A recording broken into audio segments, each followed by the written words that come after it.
괜찮으시다면 잠시 일어나 주실 수 있을까요?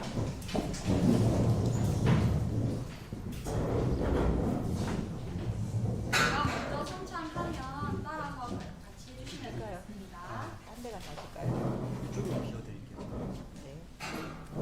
아침 오고 하는 가네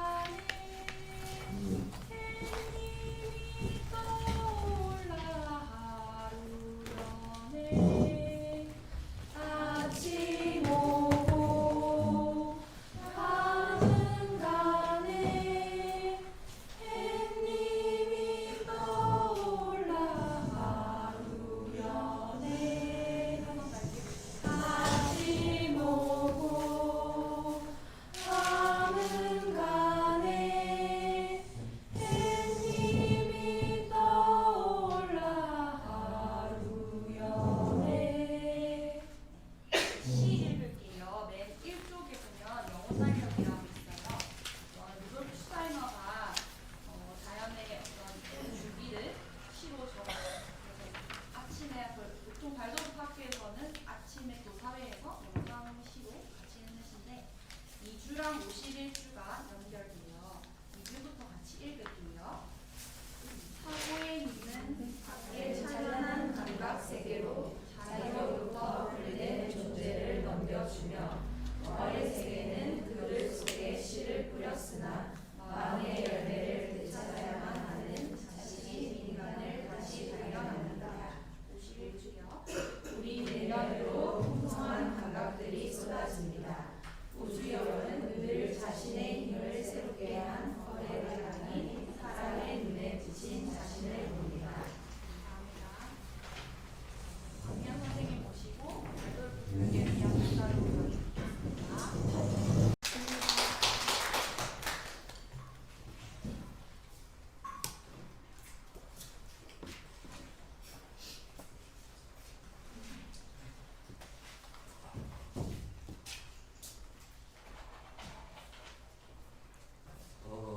시작하기 전에 오신 분들 몇 가지 여쭤보고 시작할게요. 저기 혹시 발그루프에 대해서 지금 공부하는 게 처음이다 하시는 분 있나요?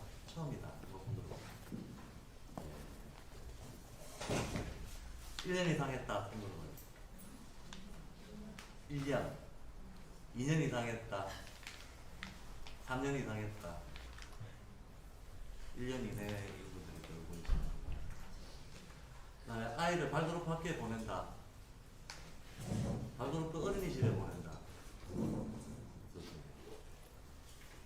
지금 아이가 유아다. 한번 손 들어보세요. 초등학생이다. 나머지는 전부 비혼, 미혼. 제가 여쭤보는 이유는 아무래도 발도르프 공부를 해보신 분, 안 해보신 분이 차이가 있을 거고, 또 아이가 있는 분, 없는 분이 차이가 있을 것 같아서 오신 분들이 경험이 어떤가 좀 파악을 하고 시작하려고 여쭤봤습니다. 일단 처음인 분도 있고 하니까 기초적인 것부터 좀 얘기를 하도록 하겠습니다. 오늘 잡혀 있는 제목이 발도르프 교육의 의미와 발달론이라고 되어 있는데 제가 제목을 봤을 때 좀 사실 당황했어요. 뭘 얘기해라는 거지? 모든 얘기를 다 하자는 정도로 큰 주제를 담은 것 같아서 그래서 어차피 좀 전반적인 얘기를 할 수밖에 없겠다라는 생각을 했습니다. 그래서 일단 저는 오신 분들이 발도르프에 대해서 이제 소개를 받는 입장이라고 생각을 하고 발도르프 교육의 전반적인 얘기를 한번 주어진 시간 동안에 주요 지점들을 좀 훑어보는 식으로 하겠습니다. 그래서 어쩌면 공부를 좀 많이 하신 분들은 너무 기초적인 얘기네 라고 생각이 드실지도 모르겠는데 아마 좀 듣다 보면 그렇지는 않을 겁니다. 기존에 많이 들어왔던 그 강의나 발도르프에 대한 이해 방식하고는 상당히 좀 약간 다른 다른 차원의 해석들을 제가 소개를 해드리게 될 테니까 기존에 하셨던 분들이라도 좀 귀담아 들어주시면 분명히 도움이 되는 바가 있을 겁니다. 그래서 이제 발도르프 처음이신 분들을 위해서 이제 발도르프 교육에 대해서 좀 소개를 해드리겠습니다. 발도르프라고 하는 이름 자체는 의미가 없습니다. 담배 공장 이름입니다. 담배 브랜드 이름이고 지금도 발도르프 담배가 있습니다. 근데 올해가 발도르프 교육이 시작된 지 100년 되는 해입니다. 100주년이고 올해 9월 그러니까 1919년 9월 10월에 첫 발도르프 학교가 세워졌던 겁니다. 100주년이 올해 9월에 있습니다. 자, 발도르프는 창시자가 루돌프 슈타이너라고 하는 사람입니다. 근데 루돌프 슈타이너라고 하는 사람의 철학을 보통 인지학이라고 얘기를 합니다. 이때 인지학은 인간이 뭐 의식하는 그 과정을 연구하는 인식론 이런 게 아니고 그냥 인간에 대한 지혜라는 뜻으로 영어로는 안스로포스피, 안스로가 인류라는 뜻이잖아요. 인간 그 유적 존재로서 인간에 대한 어떤 지혜라는 의미로 인지학이라고 얘기를 합니다. 그래서 사실 발도르프는 그냥 담배꽁장 이름일 뿐이고 발도르프 교육 철학이라고 말하면 실제로는 인지학입니다. 첫 발도르프 학교를 위한 기부자가 에밀 몰트라고 하는 발도르프 담배꽁장의 주인이었어요. 루돌프 슈타이너나 에밀 몰트의 자녀 중에 복합 장애를 앓고 있었던 아이를 교육적인 과정을 통해서 치유하는 것을 보여줌으로써 에밀 몰트가 슈타이너에게 자기 공장 노동자들을 위한 교육을 부탁하게 되고 그게 무상 기부를 하면서 첫 학교가 시작이 돼서 그걸 기념해서 발도르프 학교라고 하게 됐습니다. 근데 실제 그 교육 철학은 슈타이너가 창시자라고 할 수 있는 인지학이 바탕 교육 철학인 거죠. 그러면 이 인지학 사실 어떤 하나의 사상을 누군가가 창시했다라고 하는 것은 굉장히 큰 일이죠. 대단한 일입니다. 학자들이 그 어떤 학자들이더라도 사상의 선배가 있기 마련이고 그 사람으로부터 이런 내용이 처음으로 나왔다라고 할 수 있는 사람들은 근대사에서 손에 꼽을 몇 명밖에 없죠. 그 점에서 슈타이너도 큰 족적을 남긴 사람인데 제도권에서는 크게 다루어지지 않고 있지만 발도르프 교육운동을 비롯해서 대안적인 여러 가지 활동들에서는 이 인지학적인 세계관이 지금 현재도 계속 큰 영향력을 가지고 성장 중인 어떤 사상운동입니다.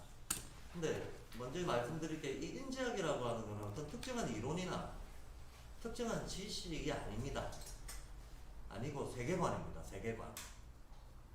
그러니까 인간이란 본질적으로 어떤 존재다. 그리고 자연과 인간은 어떤 관계를 맺는다. 그리고 인간과 세계의 어떤 역시 관계가 어떠하다. 우리가 흔히 말하는 인간관, 가치관, 세계관을 다 포함하는 어떤 원대한 하나의 패러다임인 거죠. 그래서 보통 어떤 특정한 패러다임, 우리가 오늘날 근대사회에서 합리주의, 개인주의 이런 것도 하나의 패러다임이라고 얘기를 하거든요. 과학적 세계관 이런 건 패러다임이라고 얘기를 합니다. 이게 하나의 패러다임이듯이 인지학이라고 하는 것도 하나의 패러다임이라는 거예요.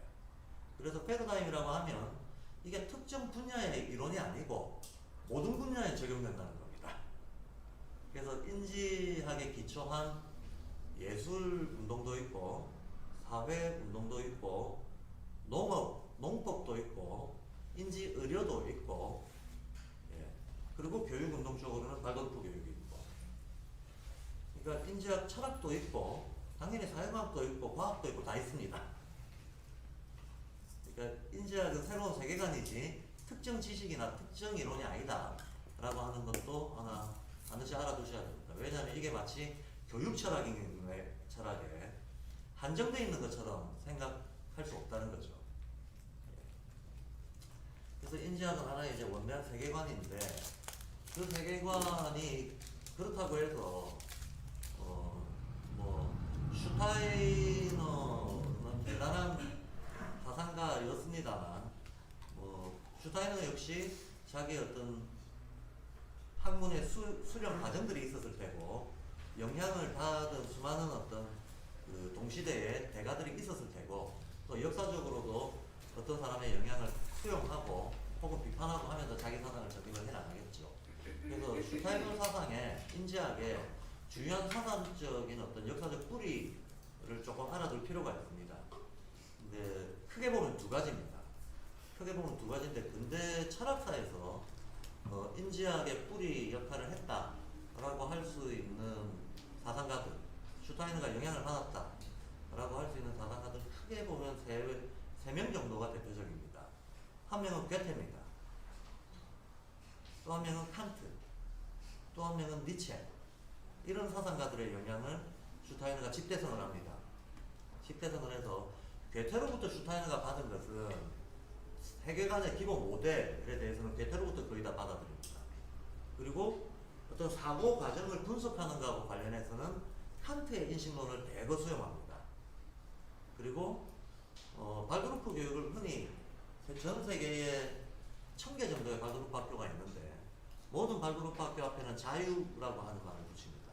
이게 이제 발드루프 교육의 이념을 보여주는 거죠. 발드루프 교육의 목표가 뭐냐? 자유로운 인간을 만들려고 한다. 그게 발드루프 교육의 목표입니다. 근데 이때 이 자유라고 하는 것은 우리가 흔히 통상 통념적으로 생각하는 정치 경제적 의미의 자유가 전혀 아닙니다. 정치 경제적 의미의 자유하고 상관없습니다. 그런 의미의 자유가 아니라 의식적 자유를 얘기하는 건데, 그래서 발드루프가 말하는 자유로운 인간이란 실은 인간이 잠재적으로 실현할 수 있는 최고의 어떤 의식 수준을 실현한 인간을 말하는 거예요. 영적으로 성숙한 인간상, 이런 걸 자유로운 인간이라고 보고 있습니다. 자, 그런데 이 자유로운 인간과 관련된 어떤 인간상하고 관련해서는 니체의 초인이라고 알려져 있는 니체라고 하는 사상가의 개념 중에 가장 유명한 개념 중에 하나가 초인이죠. 초인.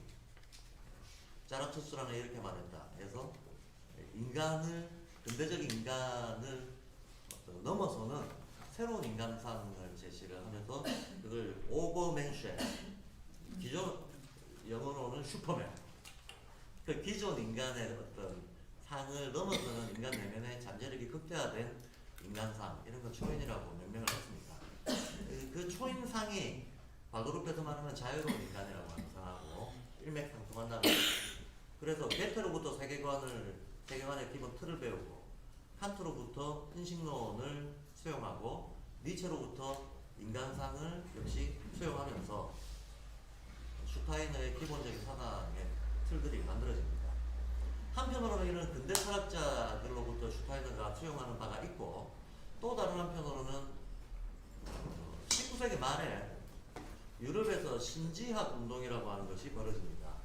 그 신지학은 신에 대한 지혜라는 뜻이거든요. 말 자체는 테오소피라고 합니다. 테오가 신이죠.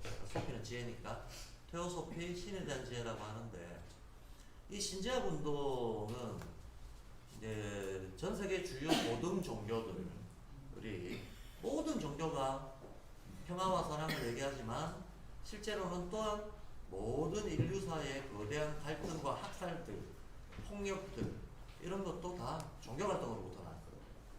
그러니까 19세기 말이라고 하는 새로운 어떤 전환적인 시대에 일어났던 종교 통합 운동이 신지학 운동이었어요. 세계 고등 종교들이 갖고 있는 보편적인 원리가 있고 보편적 가치가 있으니, 이 보편 가치들을 중심으로 종교 간의 어떤 통합적인 새로운 진화적인 어떤 상을 만들어 보자라고 하는 게 신지학 운동이었습니다. 그런데 아무래도 이 종교 통합을 한번 이루어 보자라고 하는 운동은 모든 종교가 사후 세계를 다루고 죽음의 세계를 다루고 그러지 않습니까?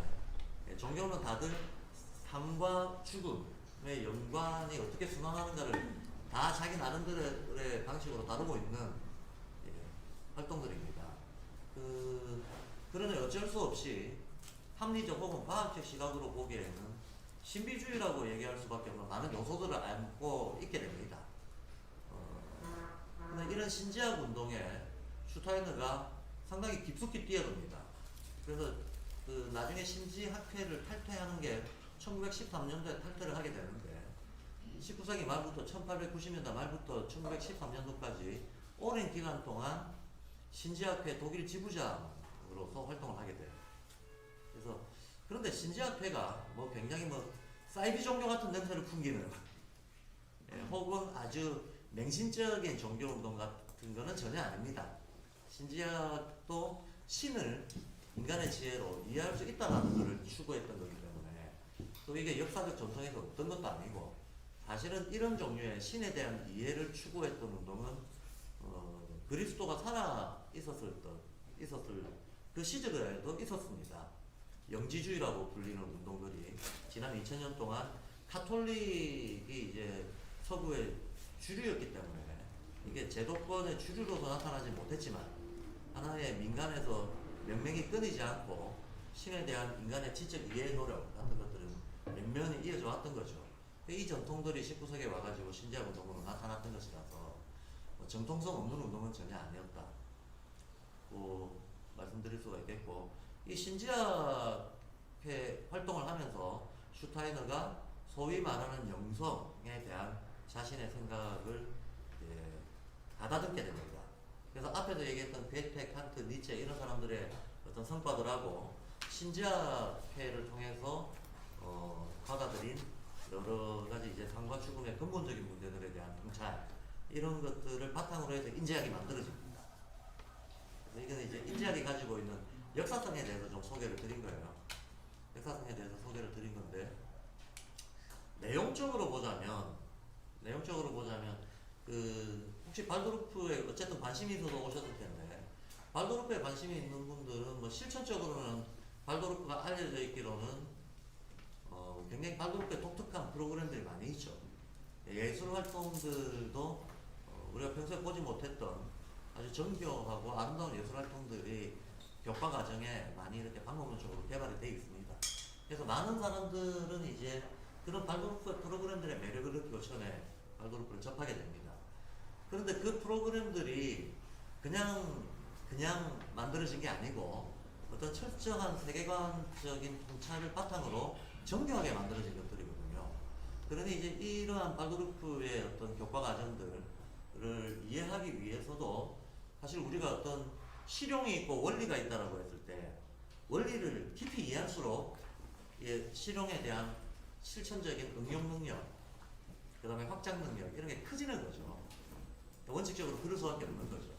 그래서 당장 어떤 실용적인 프로그램을 흉내를 내는 거는 그때그때 할 수 있겠지만 이거를 체화시켜서 우리의 현실에 접목시키고 실제로 현지화시키고 우리 거로 만들어내기 위해서는 반드시 원리에 대한 얘기가 좀 필요해요.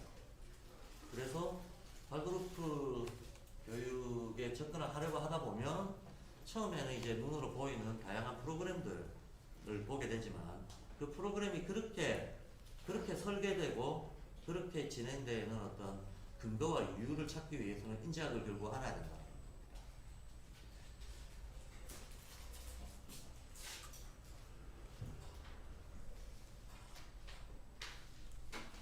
그래서 오늘은 제가 맡은 오전 시간에는 주로 인지학에 대한 얘기를 할 겁니다. 인지학이 이렇게 구성이 되어 있는 얘기입니다. 그래서 논적인 얘기를 주로 할 테고 실제로 프로그램과 관련해서 이제 오후 시간에 보시게 될 겁니다. 그렇게 좀 시간이 구별되어 있으니까 논리적인 공부 싫어하시는 분들도 있잖아요. 그런 분들은 약간 고문이 될 수도 있는데 참아주십사. 이게 다 필요한 겁니다 하고 양해를 좀 구하는 겁니다. 근데 잘 들어보면 그렇게 뭐 재미없지도 않을 겁니다. 신기한 게 많거든요. 자, 그 정도 소개를 드리고 이제 인지학에 대한 얘기로 들어가겠습니다. 인지학을 공부하려면 루돌프 슈타이너의 주요 텍스트들을 공부하는 수밖에 없는데 슈타이너가 쓴 저작들 중에서 청년기 출세작 철학이라고 할 수 있는 게 자유의 철학입니다.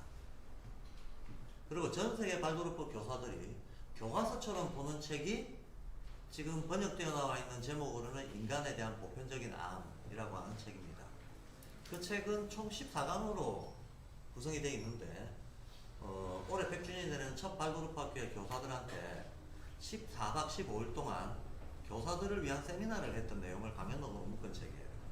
그래서 그때 그 강연록을 모범 삼아서 전 세계 발도르프 교사들이 여전히 그 첫 슈타이너의 강연을 교사 준비를 하는 과정에서 확실하게 익히고 수업에 들어가는 것을 하나의 전통으로 담고 있습니다. 그래서 그 책이 교과서적인 책이고요. 또 하나는 그 고차 세계 인식으로 가는 길이라고 해서 교사의 자기 수행을 위한 일종의 수행서를 써놓은 게 있어요. 그래서 보통 이 세 권의 책을 발도르프 쪽에서는 슈타이너의 주요 3대 텍스트라고 얘기를 합니다. 제가 오늘 얘기를 할 것도 이 책에 들어가 있는 내용들을 조금 압축하고 정리해서 전달하는 정도가 될 겁니다. 먼저 여기부터 시작을 하죠. 슈타이너의 세계관을 한마디로 말해서 뭐라고 얘기할 수 있는가, 그 성격을 뭐라고 말할 수 있는가 하는 것에 대해서 슈타이너가 자기 스스로 내 철학은 유기적인 이런론이다 라고 자유의 철학에서 얘기합니다. 자유의 철학에서 결론으로 자유의 철학의 구성은 이런 식으로 되어 있어요. 인간은 근대사회에 들어와서 모든 인류의 관심이 자유라고 하는 키워드로 모아졌다. 맞죠? 근대사회 이전에는 인간은 자유에 대해서 고민해 본 적이 없어요. 왜냐면 인간은 자기 스스로가 개인이라고 하는 생각도 못 가지고 있었거든요. 르네상스 이후에 어떤 사회 변화가 있기 전까지는 다들 어떤 가문에 종속되어 있거나 어떤 집단에 소속되어 있는 집단 소속감이 곧 정체성이었던 시절이지 한 어떤 고유한 개인으로서의 정체성을 못 가지던 시절이었습니다. 그러니까 개인에 대한 상이 정립이 안 돼 있던 상황에서는 자유에 대한 이런 어떤 고민들이 나올 리가 없는 거죠. 그래서 실제로 근대사회 형성과 함께 이제 개인의 자유라고 하는 문제가 화두로 시대적으로 세계적으로 떠올랐던 겁니다. 그래서 슈타이너가 오늘날 누구든지 자유에 대해서 다들 관심을 가지고 얘기를 하는데 19세기쯤 되니까, 이때가 19세기니까 대부분의 철학자들이 오늘날 인간들이 자유롭다고 얘기를 한다. 근데 진짜 자유로운가? 도대체 뭘 근거로 인간이 자유롭다고 얘기하는가? 를 보면 많은 철학자들이 인간한테 선택의 자유가 있지 않느냐. 오늘날 정치적으로 참정권도 보장되어 있고 여러가지 그 재산권, 소유권 이런 것도 보장되어 있고, 그런 보장들 속에서 권리와 재산의 보호 속에서 자기가 어떤 법이 금기하는 거 말고 그 외 모든 영역에 있어서 자율성이 보장이 되는 사회니까 선택할 수 있는 이 자체가 과거와 달라져서 이게 자유라고 말할 수 있다라고 일반적으로 말들을 한다는 거죠. 근데 슈타이너가 보기에는 그게 꼭 그렇다고 볼 수 없다라고 얘기를 하면서 우리가 어떤 선택을 할 때는 반드시 이 선택을 하게 되는 동기가 있기 마련이다. 내적인 동기가 있기 마련이다. 그러니까 동기가 원인이 되고 선택 행위가 결과가 되는 거죠. 그죠? 그런데 우리는 선택을 할 수 있으니까 자유롭다고 말하지만 만약에 인간이 자기의 행위 동기에 대해서 자각하고 있지 못한 상태에서 어떤 선택을 한다면 마치 세뇌당해서 선택을 한다든가 무의식적으로 선택을 한다든가 그럼 뭔가에 휘둘리는 것이 그렇게 자유롭다고 말할 수 있겠느냐 하는 거예요. 어딘가에 압박을 받아서 선택한다든가 아니면 자기도 모르는 원인에 의해서 선택한다든가 세뇌를 당해서 잘못된 선택을 하고 있다든가 이러면 이 인간이 자유롭다고 말할 수 있겠느냐. 당연히 그건 자유로운 게 아니다라는 거죠. 따라서 인간이 자유롭다고 얘기할 수 있으려면 자기 자신의 행위 동기에 대해서 잘 이해하고 있어야 된다. 그게 자유의 전제 조건이다 라고 얘기를 합니다. 그런데 행위의 동기라고 하는 게 단순하지가 않다는 거예요. 내가 어떤 판단을 하고 선택을 했을 때 논리적으로 어떤 판단을 했습니다. 그게 내가 한 선택의 논리적 근거라고 내가 말할 수 있는 어떤 어떤 동기가 있는데 곰곰이 들여다보면 이 논리적 근거 밑에는 실은 감정과 욕망이라고 하는 게 더 심층에 깔려 있기 마련이에요. 예, 인간이 가지고 있는 특별한 그 개별적인 감정과 자기가 지금 꽂혀 있는 어떤 욕망이 전제되고 오히려 이 감정과 욕망을 논리적으로 정당화하는 방식으로 합리화하는 방식으로 우리는 많은 선택을 한다는 거예요. 맞죠? 확실하죠? 그러니까 논리적 근거 그 밑에는 감정과 욕망이 있다. 그러니까 우리는 우리의 감정과 욕망까지도 이해해야 논리적 근거만 가지고 선택을 이해할 수는 없고 감정과 욕망까지 이해해야 된다. 근데 이 감정과 욕망 밑에는 또 성향과 기질이 있다는 거예요. 자기가 평소에는 잘 자각하지 못하는 자기의 습관적인 혹은 타고난 성향과 기질이 있더라. 이 성향과 기질 밑에 또 있어. 유전자도 있더라. 뿐만 아니라 종교적인 의미에서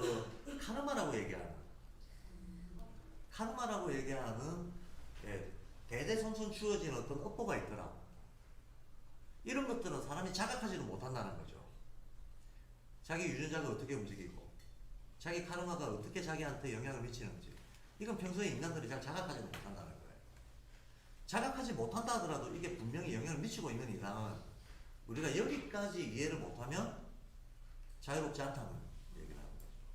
그러니까 자유로워진다는 것은 대단히 어려운 거다. 쉬운 일이 아니다. 그래서 자신의 행위 동기를 심층적으로 이해하지 못한 사람은 자유롭다고 말할 수 없고 그 심층성은 어디까지 들어가는가? 결국은 인간과 자연의 관계, 인간과 세계의 관계를 전체적으로 알지 못하면 인간은 자유로울 수 없다가 되어버린다는 거예요. 그렇듯하죠? 네. 예. 그래서 슈타이너는 우리가 자유롭기 위해서는 오늘날 자유가 하던데 또 마땅히 자유가 인류가 추구해야 될 보편적인 가치인데 이 보편적 가치를 우리가 우리 것으로 만들기 위해서는 인간과 세계의 관계를 완전히 새롭게 정립하고 알 수 있는 뭔가를 찾아야 된다라고 이제 문제 설정을 합니다. 이렇게 문제 설정을 하고 들어가는데 근데 한번 가만 생각해 보면 우리가 나는 무엇인가라고 하는 이 존재 질문은 모든 학문과 종교의 최종적인 질문이잖아요. 우리가 사실 어떤 뭐 진리를 탐구를 하던 어떤 신을 찾던 결국은 나의 존재 의미를 확인하려고 하는 어떤 이 질문하고 다 맞닿아서 탐구를 하게 되는 거죠. 근데 단순하게 생각하더라도 내가 무엇인가를 이해하려면 나를 둘러싼 환경을 이해해야 되잖아. 그 환경에서는 주요하게 나의 부모도 있고 또 나를 둘러싸고 있는 자연 환경도 있고 그 다음에 내가 속해 있는 집단의 역사라고 하는 것도 있고 이거 다 알아야지 내가 어떤 의미의 존재인가 하는 걸 알 수가 있다는 거죠. 네. 그러니까 나는 우리 부모가 나왔으니까 부모를 이해해야 나를 이해할 테고 우리 부모는 부모의 해서 계속 올라가 보면 인간이 어떻게 처음에 생겼지 이런 문제까지도 실은 멀리 가면 연결이 됩니다. 그러면 인간이 어떻게 발생하게 됐는가를 이해를 하려면 인간 이전에 있었던 지구의 자연환경이라고 하는 건 어떻게 생겼지? 이것까지도 우리가 상상력을 계속 확대하자면 필연적으로 다 닿게 돼 있다는 거예요. 그럼 애초에 지구가 어떻게 생겼지? 어린애들이 이런 의문을 가지잖아요. 엄마 나는 어떻게 태어났어? 별은 어떻게 생겼어? 해는 왜 떠? 우리는 지금은 잊고 살지만 누구든지 인간들은 이런 근본적인 문제에 대해 가지고 본능적인 호기심을 가지게 되어 있습니다.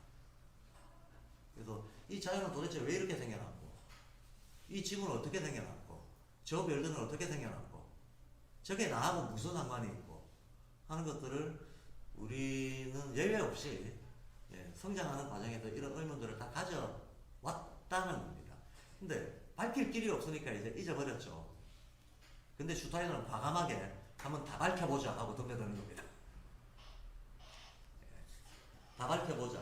자연은 왜 생겼는지, 지구는 어떻게 생겨먹었는지, 이 우주의 질서는 뭔지, 그게 지금 구체적인 현존으로서의 나라고 하는 이 개체적 인간하고는 어떻게 연결이 되는지 한번 밝혀보자 하고 덤비는 어떤 지적인 모험을 과감하게 시도를 합니다. 그리고 이제 어느 정도 정리를 해내는 거죠. 그럼으로써 하나의 세계관이 탄생을 한 겁니다.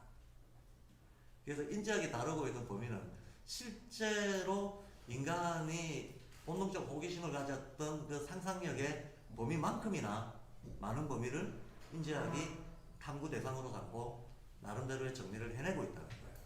그러니까 우주적인 통찰을 하고 있다는 겁니다. 근데 여기에서 이 유기성이라고 하는 거, 유기적이라고 하는 것은 어떤 생명적인 질서를 가지고 연결되어 있다라는 뜻이잖아요. 그리고 이론이라고 하는 것은 아무리 많은 원소가 있다 하더라도 이것이 어떤 집합적인 질서 속에서 함께 상호작용을 하고 있을 때 이걸 이론이라고 할 수가 있는 거예요. 그럼 유기적인 이론론이다 라고 하는 것은 간단히 말해서 우리가 인식할 수 있는 모든 것들이 따로따로 떨어져 있지 않고 전부 어떤 방식으로든 연결돼서 하나의 보편 원리 속에서 상호작용하면서 움직인다, 이런 뜻입니다. 말의 뜻 자체는 그런 뜻입니다.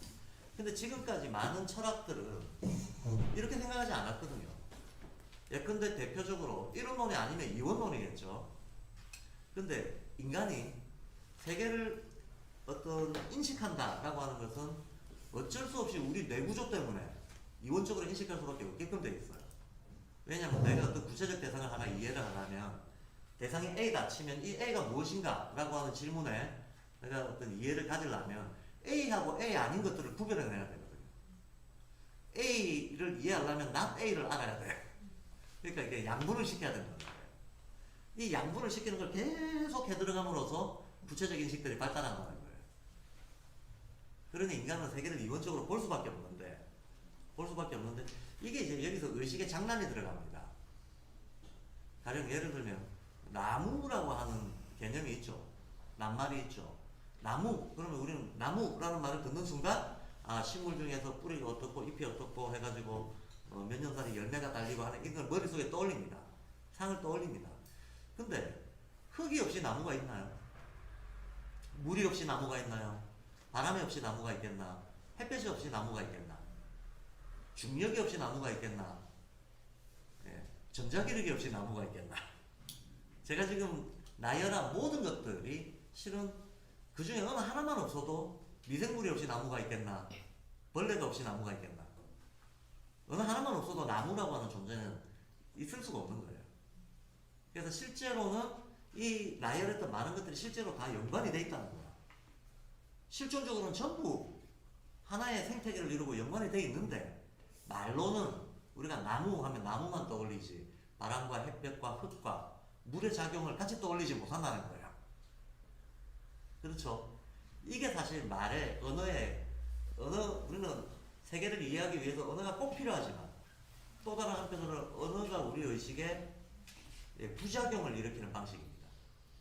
언어는 어떤 특정 대상을 폐쇄적이고 고립적으로 자꾸 연상하게끔 만들어버리는 거죠. 그 대상이 갖고 있는 아주 다양한 연관성들을 떼내게 만들어버린다는 거예요. 그래서 우리가 할 수 없이 언어로 사고를 하고 언어 생활을 하면서 문명을 운영을 해나가지만 언어가 가지고 있는 한계도 사실은 뚜렷이 알고 있어야 된다. 언어는 언어일 뿐이다라는 거죠. 언어가 실제는 아니다라는 거예요.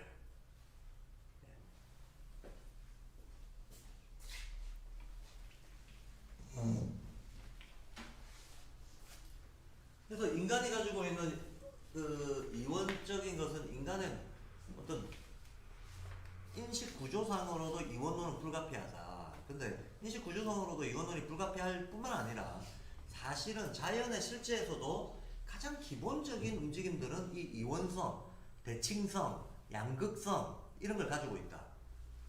라는 게 괴테의 사상이기도 하고 근데 제가 미리 말씀드립니다. 인류의 역사상 이 유기적인 이론론이라고 슈타이너가 얘기했던 거를 이 유기이론론이 서구 사상에서는 슈타이너가 나의 사상은 유기이론론이다 라고 했을 때 이게 서양 사상의 역사 속에서는 굉장히 신선한 거였어요. 이제까지 그런 선언을 했던 사람이 없었던 거거든요. 서양의 전통적인 사상은 전형적인 이분법입니다. 전형적인 이분법. 이분법이 별게 아니고 정신과 물질이라고 하는 카테고리가 있으면 이 두 개는 전혀 섞일 수 없는 다른 차원의 세계다라고 보는 거예요. 물질의 질서하고 정신의 질서는 서로 상호작용할 수 없는 일종의 다른 질서다라고 보는 겁니다. 정신은 정신이고 물질은 물질이지, 물질이 정신으로 전환되거나 정신이 물질로 전환되거나 이게 불가능하다고 보는 거예요. 이런 게 전형적인 이분법인데 선한 거는 선한 거고 악한 건 악한 거지 이게 전환될 수는 없다라고 보는 거죠.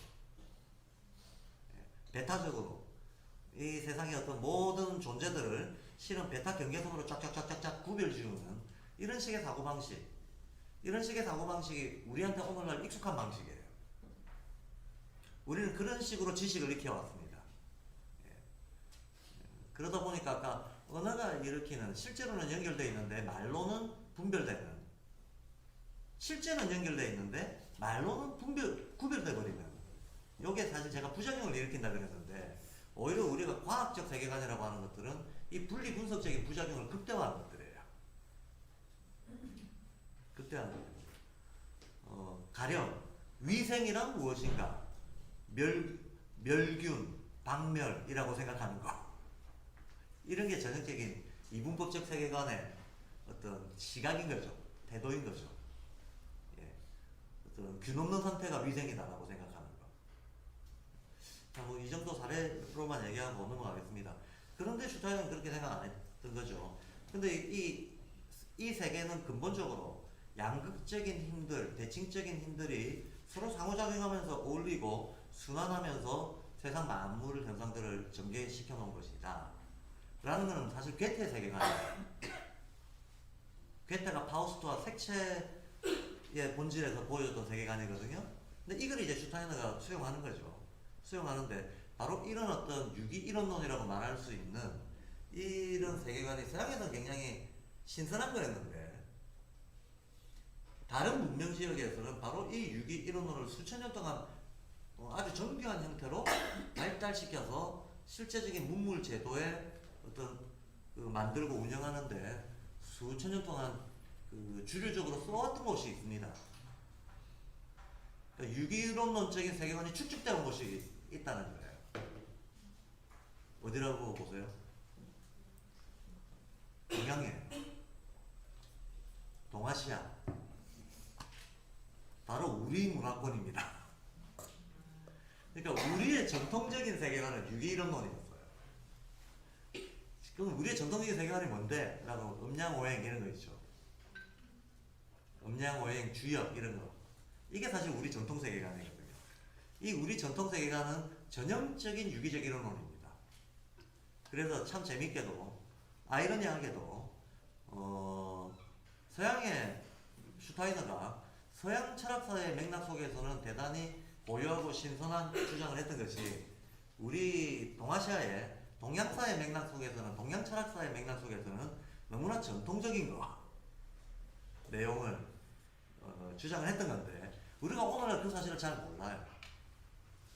아, 이게 오히려 우리 동아시아 전통하고 동양 철학하고 너무나 세계관적으로 근본적으로 동일하다라고 하는 사실을 발급하는 사람들도 거의 잘 모릅니다. 왜 그럴까요? 우리가 우리 전통을 몰라서 그래.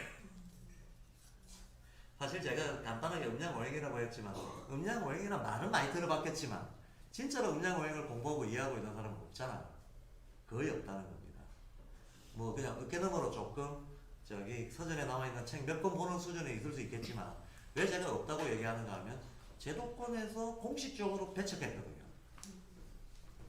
그래서 모든 공론의 장에서 퇴출을 시키고 안 가르치고 안 배우고 음양오행이나 주역에 기초한 어떤 여러 가지 활동들을, 사회적이고 문화적인 활동들을 공적으로는 배제하는 사회에 우리가 살고 있거든요. 그냥 안 가르치고 안 배우니까 공식적으로는 모르는 거죠.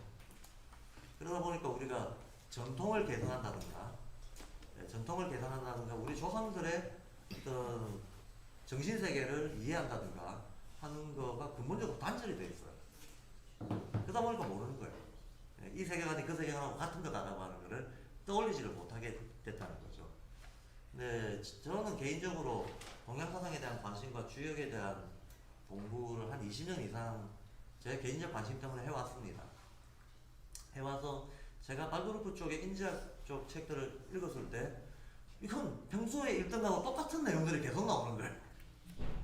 평소에 내가 이해하고 있던 거하고 그냥 용어만 다르고 개념만 달랐지 동일한 어떤 통찰들이 계속 나오는데 저한테는 너무나 쉽게 이해가 됐던 것들이 의외로 사람들이 너무 어려워하는 거예요.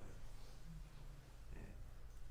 그래서 저는 지금도 우리가 우리의 전통을 잘 이해하고 동양의 정신을 잘 이해하는 것이 오히려 인지학을 심층적으로 이해하는 지름길이 된다라고 늘 말씀을 드립니다. 예.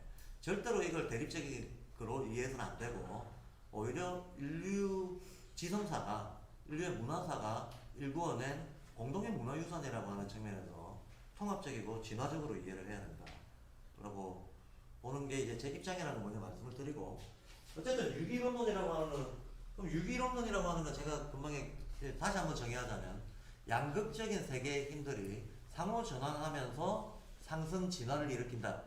설명하자면 요게 딱 유기이론론입니다. 그리고 이런 유기이론론을 하나의 상징적인 기호로 가장 잘 표현해주고 있는 어떤 그 그림이 있다면 뭘까? 태극기예요. 태극기에 보면 음양이 휘몰아치면서 이렇게 서로 감겨 있잖아요. 이게 양극성이 상호 순환한다는 거죠. 그리고 금공캐가 마주보고 감리캐가 마주보고 있죠. 이게 대극적인 힘들이 상호작용한다는 얘기입니다. 예. 대칭적이고 양극적인 힘들이 상호작용하면서 세계를 움직인다라는 게 태극기가 보여주고 있는 하나의 메시지입니다. 이게 전형적인 유기이론론적인 세계관이에요. 그러니까 우리는 국기로 유기이론론적인 최고의 상징을 맨날 보면서 유기이론론이 뭔지 몰라. 그 전통의 단절 때문에 그렇다. 실은 사실 태극기 얘기가 나와서 말입니다만 여기 계신 분들 중에 괴가 뭘 의미하는지 잘 아는 분이 아마 듣기 힘들지 않을까. 괴가 왜 하필이면 감청으로 되어 있고 왜 하필이면 이어진 짝대기 끊어진 짝대기로 되어 있고 왜 하필이면 8개고 하는 거를 가르쳐주는 데가 없으니까 대개 사람들은 이제 그런 거 이해를 잘 못하죠. 한 발 더 나가서 생각해보면 우리는 전 국민이 이해 못하는 걸 국기로 삼았다는 것도 골 때리는 거죠. 다시 거꾸로 국기로 삼아놓고 전 국민한테 아무것도 안 가르쳐준다는 거는 그것도 골 때리는 거죠. 예. 그래서 애들 국민학교 때 초등학교 때 맨날 국기 그리는 시험 치고 이러면서 그리라고는 하면서 의미는 안 가르쳐줘. 그죠? 이게 얼마나 자기 모순적인 행위입니까? 예. 국기는 그 공동체의 핵심 이념과 가치를 담아내는 거잖아요. 네, 근데 우리는 국기에다가 우리 국기에 걸려있는 세계관은 음양오행이에요. 그래서 네, 중간에 있는 원이 음양이고 바깥에 사상이 있어서 합하면 음양오행이 됩니다. 근데 우리의 공식적인 입장은 어떻습니까? 음양오행은 미신이다. 이게 우리 국가의 공식적인 입장이거든요. 그러니까 이제 자기 모순적인 이상한 행동들을 하게 됩니다. 미신이라며. 근데 국기로 삼았어. 자기 모순이잖아요.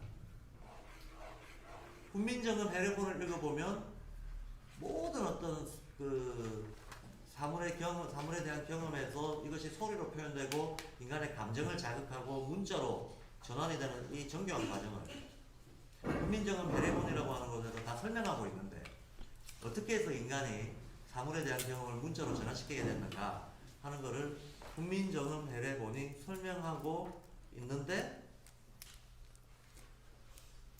붙일 필요 없어요. 설명하고 있는데 훈민정음 제자원리, 훈민정음이라고 하는 책이 있잖아요. 훈민정음이 남아있잖아요. 지금 유네스코에 등재된 문화유산으로. 우리 거잖아요. 우리 조상들이 500년 전에 쓴 거 아닙니까? 우리가 쓰고 있는 모국어에 대해서 제자원리를 밝혔는데 제자원리 밝혀놓은 언어는 하나도 없거든요. 한글만 전 세계에서 제자원리가 밝혀져 있는 문자예요. 그러니까 굉장한 문화유산인데 그래서 우리가 세계에다 자랑하잖아요. 우리는 이렇게 창제된 합리적 문자를 사용하고 과학적이고 실용적이고 어마어마하게 진화된 문자를 사용한다 하고 막 자랑합니다. 근데 학교에서 안 가르치고 안 배우는 거야. 제자원리 배운 사람 아무도 없잖아요. 그 왜 안 가르치고 안 배우냐? 훈민정음 해례본에 보면 전부 음양오행 이야기하고. 근데 국가가 공식적으로 음양오행은 미신이라고 입장을 정하고 있기 때문에 가르칠 수가 없는 거죠. 오랫동안 안 가르치다 보니까 이제 가르칠 사람도 없는 거죠. 이런 게 우리가 평소에 자각하지 못하는 자기 모순이라. 이런 자각하지 못하는 자기 모순을 많이 안고 있으면 자유롭지 못하는 거예요. 자유롭지 못하는 거예요. 자기 행위의 동기에 대해 가지고 무자각이다. 이게 바로 자유롭지 못하다는 겁니다.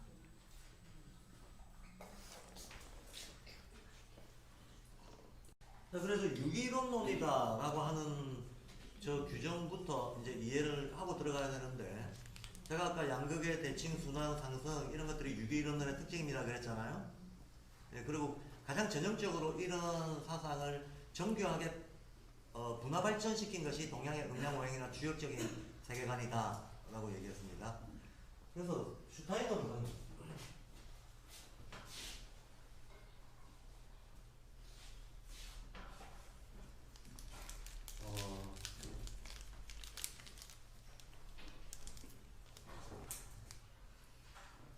만약에 진리가 있다면 동서고금에 다를 수가 없을 거 아닙니까?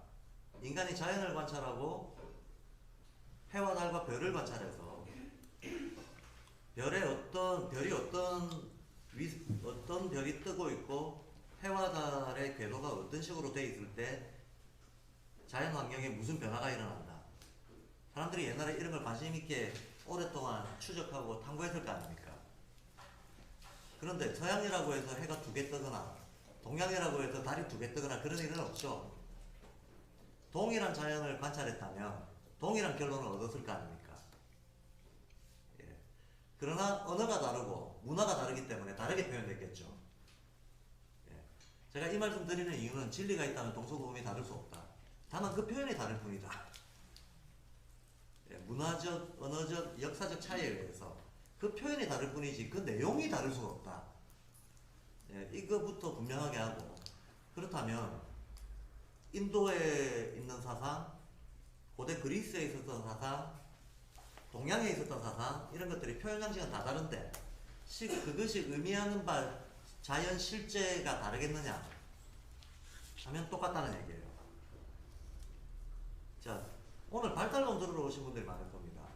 발달론이라고 하는 게 별게 아니고, 자, 발도르프 교육이 우리 한국 사회에 가지고 있는 제일 큰 의미는 한국 교육이 제일 못하는 게 적기 교육이거든요. 한국 사회는 조급적 불안증, 사회적 조급 불안증에 의해 가지고 모조리 다 초강력 조기 교육으로 달리고 있어서 이게 교육을 망친 게, 폭력적으로 망친 게 한두 개가 아닙니다. 이거에 대한 대안 개념이 적기 교육이라고 하는 건데, 이 적기 교육을 하려면 인간이 몇 살 때 어떤 신체 변화와 함께 생리 변화와 함께 심리 변화와 함께 의식 변화가 나타나는지 이걸 잘 파악을 해서 잘 알아서, 예, 그리고 특정 나이 때 특정 발달 상태 때 일어나게 되는 내적 변화를 잘 파악을 해서 그 내적 변화를 고무시킬 수 있는 쪽으로 도움을 주는 거, 이게 적기 교육이잖아요. 근데 발도르프가 전 세계 많은 교육 철학들 중에서도 가장 독보적으로 이 적기 교육 방법론이 발달되어 있다는 겁니다. 그래서 발도르프가 힘을 가지는 겁니다. 지난 1세기 동안 수많은 교육 철학들이 생겼다 없어지고 유행에 따라 사라지고 했지만 발도르프는 지금 100개 국가에 1000개 이상 학교가 꾸준히 성장해 왔어요. 그럼 여기 굉장한 어떤 그 강한 구심점이 있다는 얘기인데, 그 강한 구심점이 바로 적기 교육을 가능하게 하는 정교한 발달론에 있다는 겁니다. 근데 정교한 발달론은 겉으로 드러나는 거고, 정교한 발달론이 있으려면 그 전에 인간에 대한 이해 자체가 정교해야 될 거 아닙니까? 인간은 본질적으로 뭐다? 어떤 요소로 이루어져 있다. 그렇기 때문에 어떻게 이 인간이 어떤 발달 과정에서 전개가 된다라고 하는 거. 그러면 제가 유기이론을 이야기하면서 아까 앞에서도 얘기했지만, 인간을 제대로 이해하려면 지구와 우주까지 포함한 관을 확보하지 않으면 안 된다는 거예요. 지구와 우주까지 포함한, 유기이론론은 우리가 인식할 수 있는 모든 것들이 다 하나의 원리 속에 합해져 있다라고 하는 걸 밝히려고 하는 게 유기이론론이에요. 그러면 우리 인간이 문명 전에, 정착 생활을 하기 전에는 따질 거 없고, 문명이 일단 시작되고 나서 제일 먼저 했던 행위가 뭘까요? 문명이 시작됐다는 것은 정착을 했다는 겁니다. 정착이 생존에는 유리할까요, 불리할까요? 분리했어요. 인간의 생존에 절대적으로 분리했습니다. 왜냐하면 공간이 제한이 되버리잖아. 동물을 쫓아가야지 먹을 수가 있는데 사냥해서 공간이 제한돼 버리면 내 먹거리가 도망가는데 못 쫓아간다는 얘기잖아요. 그리고 채집 경제 생활할 때는 여기서 먹을거리 떨어지면 딴 데 옮겨서 또 먹으면 돼요. 그런데 정착 생활을 해버리면 여기서 먹을거리 떨어지면 대책이 없는 거죠. 정착 생활의 생존은 훨씬 불리합니다. 근데 인간은 어떤 자연 필연적인 이유에 의해서 하고 싶어서 한 게 아니고 어쩔 수 없이 정착 생활을 하게 됐어요. 예. 하고 싶어서 한 게 아니고 어쩔 수 없이 정착 생활을 하게 됐고, 이때 이렇게 어떤 특정한 영토에 고착이 되어 있는 상태에서 자기의 지속적인 삶을 영속할 수 있으려면 뭔가 해야 됐어. 제일 먼저 했던 게 뭘까요? 예? 하늘의 별을 살피는 거였어요. 하늘의 별을 살피는 것은 인간들이 생존을 위해서 필요했던 일이에요. 왜냐하면 그 별이 뭘 보여주는가 하면 날씨의 변화를 보여줘요. 날씨의 변화.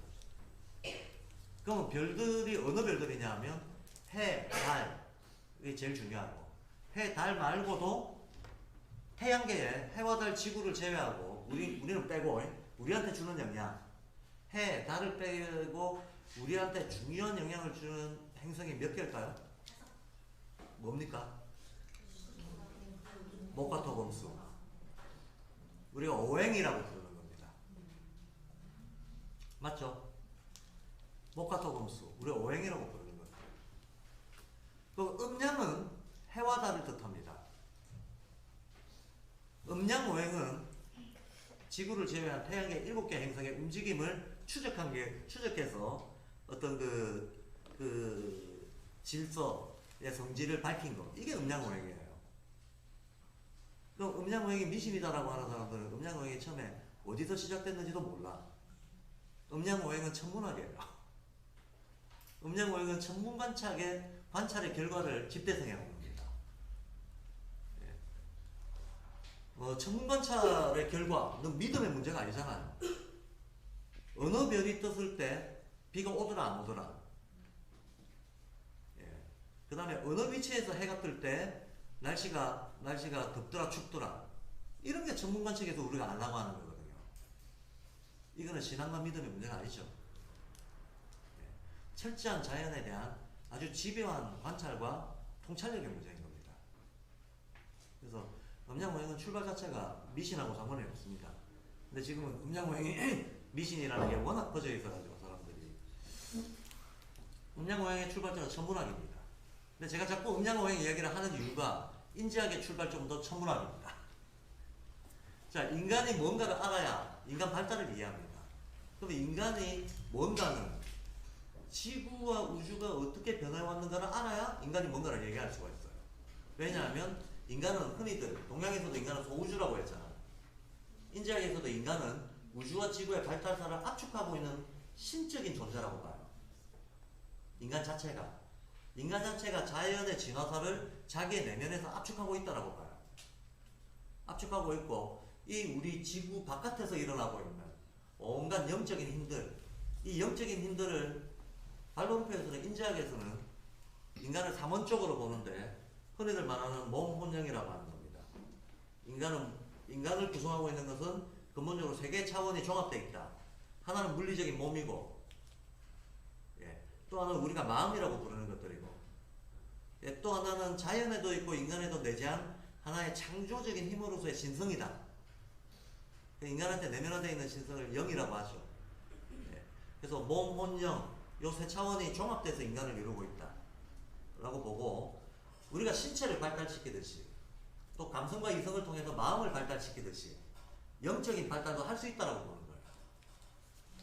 그래서 그 영적 성숙을 이루었을 때 세계에 대한 어떤 우주적 통찰, 자연적 통찰이 극대화되고 자유로운 인간이 된다라고 보는 거죠. 그런데 그런 어떤 심층적인 통찰력을 가지려면 결국은 인간 자체를 잘 이해해야 되고, 인간의 요점은 우주 진화사를 알아야 인간은 안다는 거야. 이렇게 됩니다. 그럼 그 우주 진화사를 인간이 어떻게 할 수가 있느냐? 도대체 뭘 보고 인간이 우주에 대해서 뭔가 사고를 하고 정리를 하고 이해를 할 수가 있겠는가?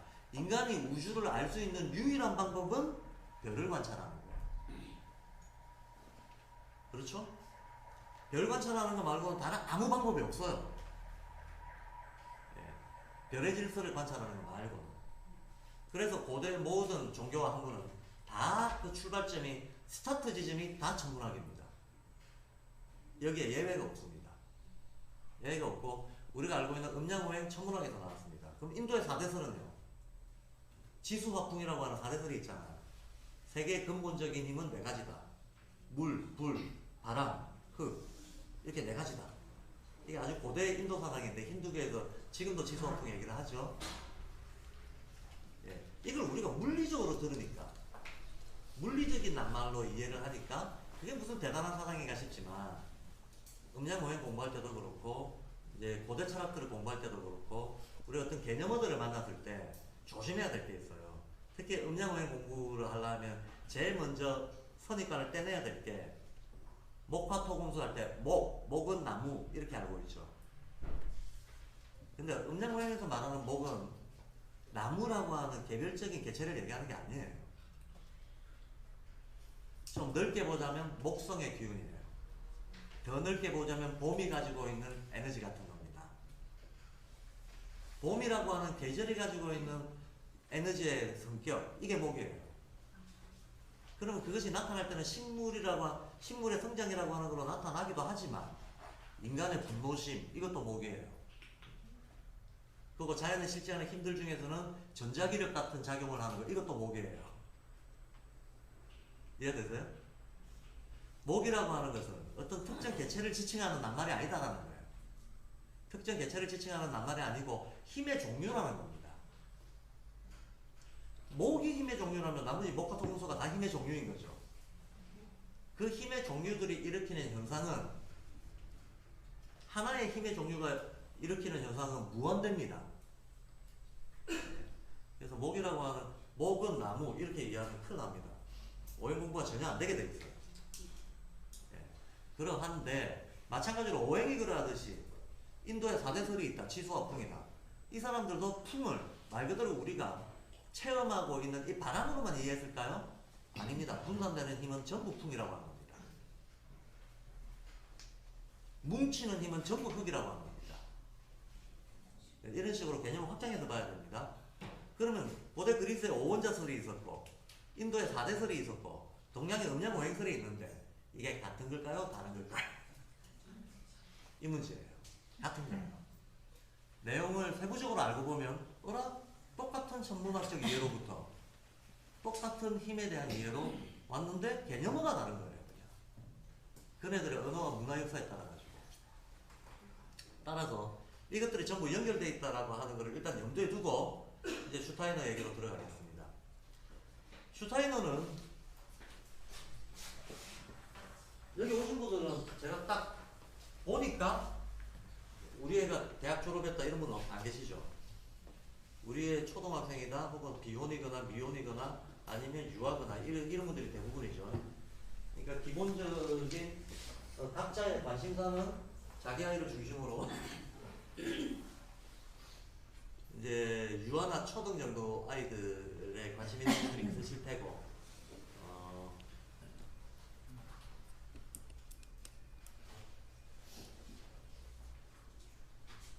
결론부터 말씀을 드리자면 아이오페이터는 인간의 발달 수준을 1단계부터 9단계까지 나눕니다. 인간의 생애를 통해서 한마디로 9층 정도의 진화를 할 수 있다고 보는 거예요. 9층의 진화를 한다. 그래서 하위 3층은 1, 2, 3층은 주로 몸과 관련된 거고 중위에 있는 4, 5, 6층은 주로 마음과 관련된 거고 상위에 있는 7, 8, 9층은 주로 영적인 건데 우리말로 영적인 거를 순우리말로는 어리라고 합니다. 그래서 제가 순우리말 우리말 애호 차원에서 그냥 어리라고 적겠습니다. 이래 놓고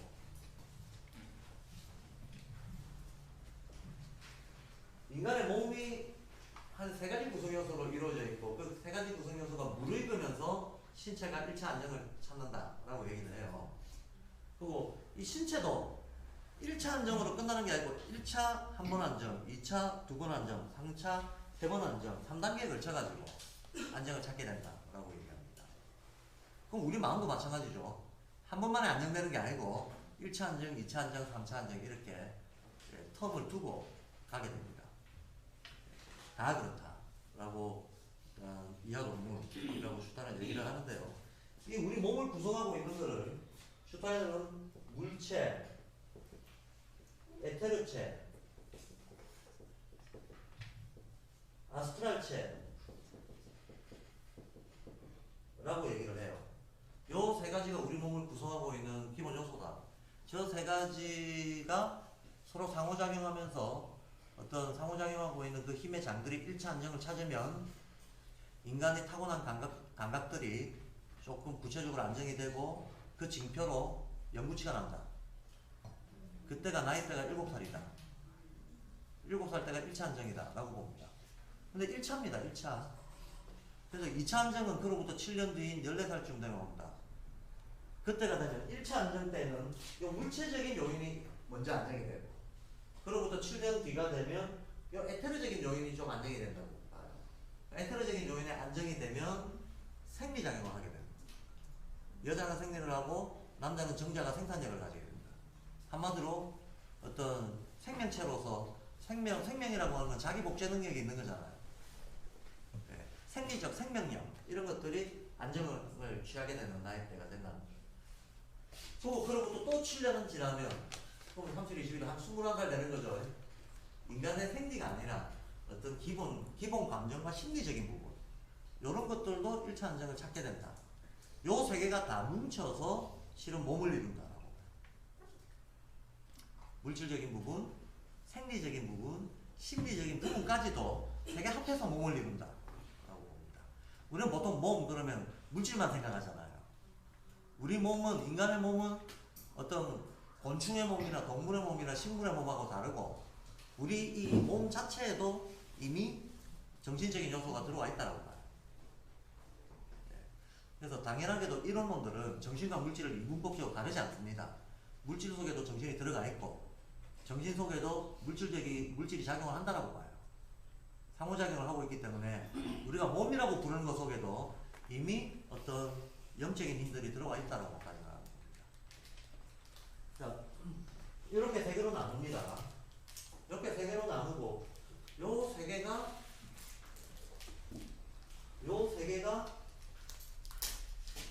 변형을 이루어가지고 우리 마음을 이루고 또 한 번 더 변형해서 우리의 어떤 영적인 부분도 이루고 있다는 거예요.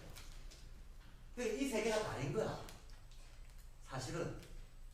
그래서 세 개가 3단계로 전개가 돼서 총 9단계가 나온다. 가 되는 거죠.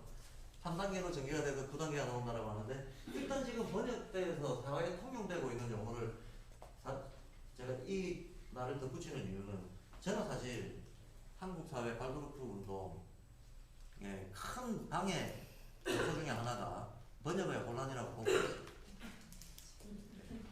그래서 번역어를 싹 재정리해야 된다라고 보고 있습니다. 오역도 많고 또 한문을 제대로 모르는 분들이 초기 번역을 해서 한문으로 표현돼야 되는 용어에 오류가 많아요.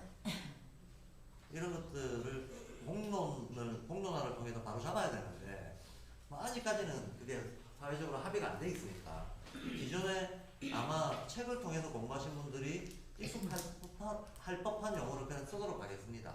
그래서 저는 이 용어들에 제가 동의하지 않습니다. 바꿔야 된다고 생각합니다만 지금 제 용어를 얘기하면 이게 또 혼란이 가중될 테니 그냥 기존에 알던 용어를 쓰겠습니다. 여기를 4번, 하층을 단각본이라고 하고 5층을 오소본이라고 하고 6층을 의식본이라고 합니다. 7층을 영적 자아라고 하고 8층을 생명력이라고 하고 9층을 영인이라고 합니다. 아마 지금 세간에 나와 있는 책들에서는 이 영을 다들 정신이라고 해가지고 이걸 정신인간이라고 표현한 데가 있을 거예요. 이거를 생명정신이라고, 그러면 이것도 생명정신이라고 표현하게 되겠죠. 예, 이거는 정신자아 뭐 이런 식으로 표현이 되어 있겠죠. 예. 그렇게 표현되어 있는 책도 있고 이렇게 표현되어 있는 책도 있습니다. 이렇게 표현되어 있는 책도 있는데 어쨌든 이렇게 9개로 나누는데요. 이게 겉보기에는 9개 같지만 사실은 기본 요소 3가지가 3 곱하기 3으로 9개가 된 거예요. 그러니까 제일 중요한 건 좀 기본 요소 3가지입니다. 이 기본 요소 3가지가 한 번 변형되고 2번 변형된 거예요. 이해되시죠? 네. 그럼 자, 사실 우리가 평소에 잘 놓치고 가지만 사실 우리가 뭔가를 좀 심층적으로 하려면 이런 거 따져야 돼요. 제가 아까 7년 주기입니다. 7살 되면 연구실 합니다. 그러니까 다들 오 그런갑다 그랬죠. 왜냐면 경험적으로 딱 보이거든. 내가 더 맞네. 한 14살쯤 되면 생리하는 거 맞지 뭐 경험적으로 봤을 때. 근데 우리는 원리를 알려면 나의 경험적인 아니면 확인하는 게 그것도 중요하지만 왜 그런가를 알아야 돼요. 왜 하필이면 7년 주기가 나오냐는 겁니다. 발그룹에서 사용하고 있는 숫자가 동원되고 있는 것들이 많이 있잖아요. 제가 지금 9청이라고 그랬잖아요. 9단계로 나온다. 왜 하필 9단계로 갔잖아요. 12단계는 없냐? 15단계는 안 되냐? 네. 9라고 하는 저 숫자가 어떤 필연성을 갖고 있느냐라고 하는 거예요. 어디에 근거해서 9라고 하는 게 나오는 거예요. 이거 알아야 된다. 7년 주기 발달이다 하면 왜 7년 주기냐를 알아야 된다. 그걸 모르면 원리를 하나도 모르고 그냥 경험치만 확인하는 게 되는 겁니다. 근데 경험치는 제각각이거든요. 뭐 파악하기 힘들거든요. 또 변화가 생기면 예, 또 혼란이 또 발생하게 돼 있거든요. 그래서 그러면 이제 더 좁혀 들어가면 요거 3 곱하기 3이고 이게 기본 요소입니다. 그러면 요게 3단계라는 거잖아요. 요 3단계 근거가 뭔가를 알아야 되는 거죠. 발그룹에서는 이거를 기본 3이라고도 얘기하고 얘들이 뭉쳐져서 이거는 또 하나의 다른 차원이라고 봐서 이거를 자아체라는 말을 써요. 이 전체를 자아체라고 하는 말을 쓰기도 합니다. 한마디로 인간의 마음이 바로 자체 실상인 거죠. 인간의 마음이. 근데 우리가 발명수에서 감각권 오성은 의식권이라고 얘기하는 이게 실제 현실에서 드러날 때에는 보통의 사람들한테 현실적인 태도나 어떤 의식 상태로 드러날 때에는 감각권 이게 바로 감성이라고 부르는 거를 만들어내는 바탕입니다. 오성은 이게 바로 이성이라고 하는 능력을 만들어내는 바탕입니다. 의식권 이게 바로 인간의 양심과 도덕성이라고 하는 것을 만드는 바탕입니다. 그래서 보통 우리가 흔히 마음이라고 얘기하지만 우리 마음은 딱 저거로 되어 있습니다. 감성, 이성, 도덕성. 도덕성이라고 이때의 도덕성이라고 하는 거는 애가 성격이 착하다, 유순하다 이런 게 아닙니다. 칸트가 이성의 최고도에 발달해서 인간이 발견할 수 있는 것은 빛나는 도덕률이다라고 했을 때, 도덕 법칙이다라고 했을 때, 그걸 이해한 거를 얘기하는 거죠. 네. 칸트 같은 사람들은 제가 뭐 다른 철학자 얘기를 세세하게 할 수는 없지만 결론만 말씀을 드리자면 인간은 물 자체를 인식할 수 없기 때문에 소위 말하는 자연의 진리는 알 수 없는 게 인간이다. 인간은 자기의 감각 구조라든가 자기의 어떤 뇌구조라든가 타고난 것들의 조건 속에서 제한적으로 인식할 수밖에 없다. 따라서 물 자체는 알 수 없다. 물 자체는 알 수 없는데 따라서 진선미를 사람들이 추구해 왔지만 진리에 대해서 알 거라는 생각을 하지 말라는 거예요. 인간 진리는 알 수 없다. 이게 불가지론입니다. 그런데 선의 법칙을 찾아낼 수 있다고 그랬어요. 진리는 알 수 없지만 인간이 마땅히 어떻게 살아야 되는가 하는 그 도덕 법칙을 찾아낼 수 있는 능력이 있다. 그 능력은 이성의 최고도의 수준에서만 얻어질 수 있다라고 얘기를 합니다. 그래서 칸트 철학이 사실 오늘날 모든 법 철학의 기초가 되는 거예요. 칸트가 얘기했던 도덕 철학, 그 도덕률이라고 하는 거를 논리적 기초로 삼아서 오늘날의 법치주의가 굴러가고 있는 겁니다. 그러니까 칸트 별거 아닌 것 같지만 우리 일상을 일상에 어마어마한 영향을 지금도 미치고 있는 사람이 칸트예요. 칸트 해석이 살짝 달라지면 법 해석이 달라지게 되고 법 구조가 달라지게 돼요. 법률 구조가 달라지게 됩니다. 철학이 사실 보이지 않는 힘이 이런 식으로 있는 거죠.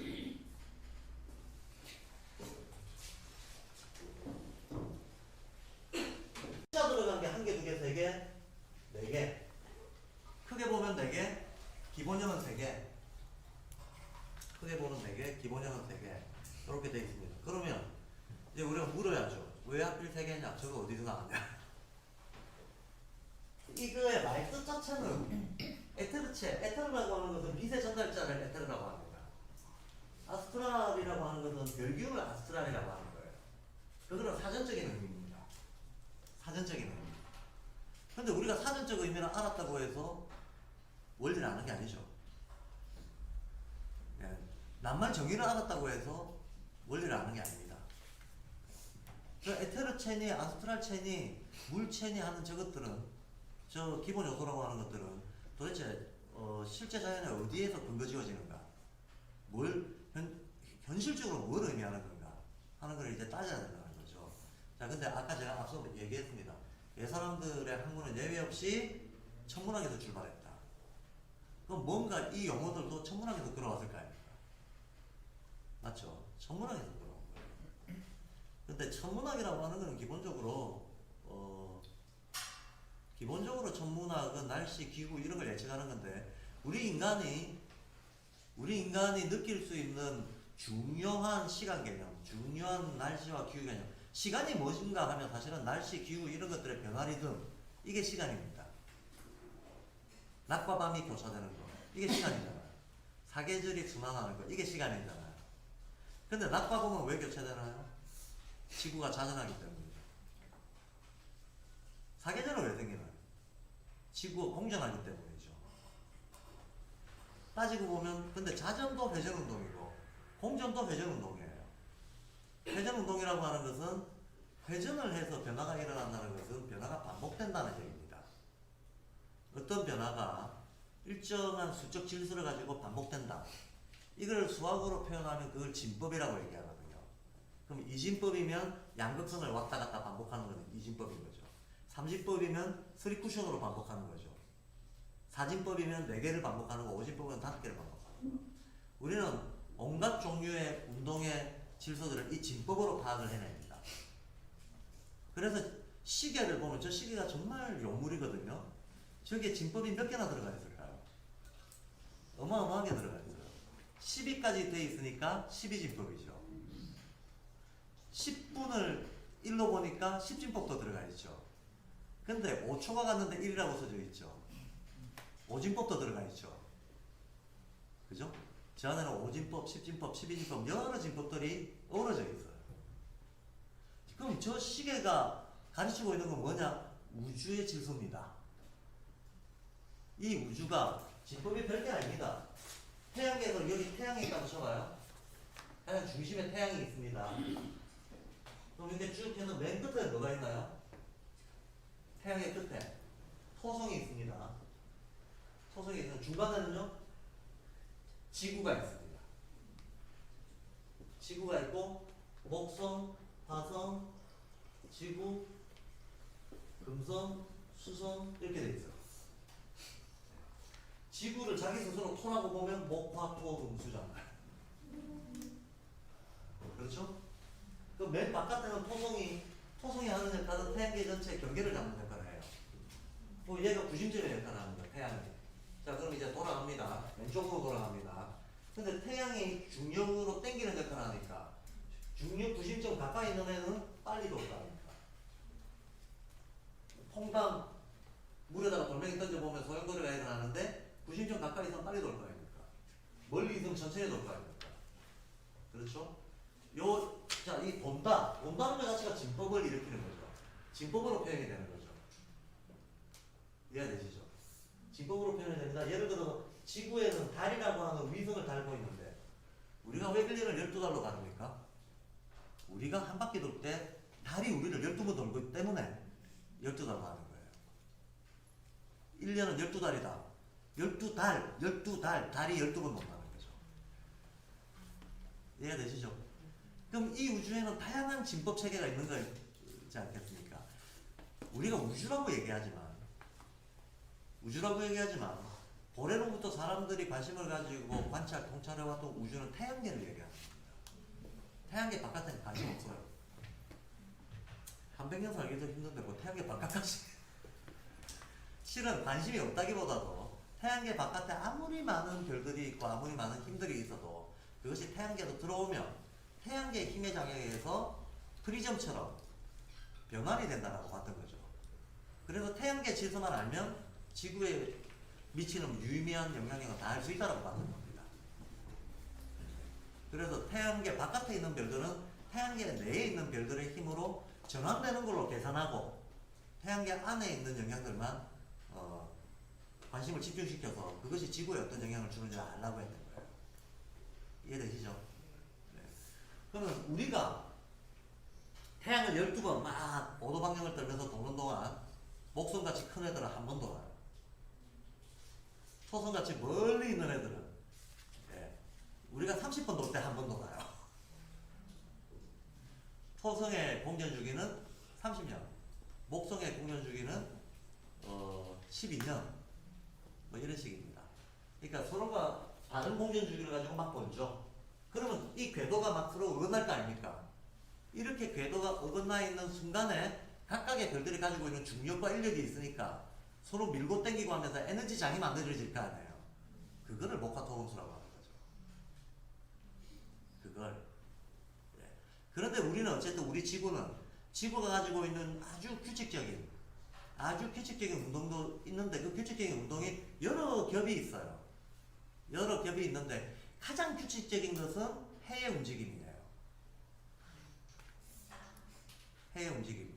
이거는 1년 동안 규칙적으로 반복되는 게 매해 확인할 수 있습니다. 해와 달의 움직임. 그 다음 규칙적인 것은 60년에 걸쳐서 순환 일어나는 오행들의 운동입니다. 그래서 60갑자가 나오는 거예요. 뭐 그보다 또 한 단계 더 넘어가면 360년짜리 순환성, 뭐 1200년짜리 순환성, 심지어 이런 식으로 가서 제일 길게 가면 동양에서 계산해 놓은 거는 13만 년짜리 순환성까지 계산해 놨어요. 그래서 여러 종류의 순환적 운동들을 우리가 거쳐가고 있다는 얘기예요. 자, 이거 뭐 하나하나 계산의 근거 다 따지는 거는 다음에 시간 있으면 하기로 하고요. 옛사람들이 어쨌든 이 근거를 가지고 계산을 다 해놨습니다. 그리고 이 근거들이 오늘날의 과학적인 발견들하고 일치하고 있어요. 지금 천체 물리학에서 지구의 세차 주기 계산하는 걸 대략 13만 년 잡습니다. 근데 1100년 전에 소강절이 황급 경세서에서 지구의 세차 주기를 계산해놨어요. 12만 9630년이라고. 대단한 근사치로 이미 계산을 해놓은 게 있습니다. 그러니까 이거 계산한 거 일식 도구도 음양오행 주역일 거 아닙니까? 그러니까 음양오행 주역이 미신이라면 왜 미신이죠? 그게 미신이라고 믿는 게 미신입니다. 자, 제가 음양오행 이야기를 하는 건 슈타이너 얘기를 하기 위해서요. 지금 이 세 가지가 어디서 나왔냐는 겁니다. 이 물체, 에테르체, 아스트랄체. 이거의 사전적인 의미는 그러한 건데, 그래서 보통은 작용은 뭐 고체, 액체, 기체에다 비유를 하자면 고체, 액체, 기체 이렇게 된다고 봐요. 그리고 얘를 주로 광물성이고 얘를 주는 동물성이고 얘를 주는 식물성이다라고 봅니다.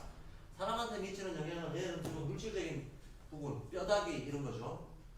이런 물질 부분을 이루고 있고, 에테르체는 인간한테서 정자, 만자, 혈액, 림프액 이런 것처럼 액체적으로 생명 활동을 일으키는 것들을 관장한다라고. 그게 에테르체다. 생명력을 관장하는 게 에테르체다라고 보고 있고, 아스트랄체는 미세한 기운으로 인간의 기분 감정을, 의식이죠. 인간의 정신적인 기분 감정을 관리하는 거, 이게 아스트랄체가 하는 거다라고 얘기를 해요. 자, 기능은 그러하고 말뜻은 그러하다라는 걸 우리가 쉽게 알 수 있습니다. 기능과 말뜻이 그렇다는 거는 뭐 그거는 책 보면 사전 보면 나오는 얘기죠. 문제는 얘가 어디서 나왔냐는 거예요. 천문학적 근거가 뭐냐는 거죠. 천문학적 근거가 반드시 있을 거라는 거야. 애초에 슈타이너가 접근할 때 유기이론론이라고 선언을 하면서 인간의 모든 어떤 존재적인 본성을 우주의 운동으로부터 끌어와서 연결하겠다라고 선언을 한 거거든요. 그러니까 우주적 근거가 당연히 있겠죠. 있습니다. 그 우주적 근거를 알아야 저희들이 구체적으로 어떻게 관계를 맺고 어떻게 전개가 되는가 하는 거를 우리가 원리적으로 알 수 있게 됩니다. 그리고 이게 원리에 대한 이해가 깊어야 실용적인 어떤 응용이나 확장이나 이게 자유자재로 되게 되는 거죠. 그래서 오늘 이 뒷시간에 제가 저 물체 에테르체 아스트랄 4구성체라고 하는데요. 통틀어서 4개죠. 하나, 둘, 셋, 넷. 그죠? 자체까지. 요걸 4구성체라고 합니다. 요 4구성체의 일종의 우주적 근거에 대해 가지고 좀 소개를 드리고, 그거에 다시 그 발달론적인 전개, 구체적인 양상으로 이어서 말씀을 드리도록 하겠습니다. 10분 휴식 하겠습니다.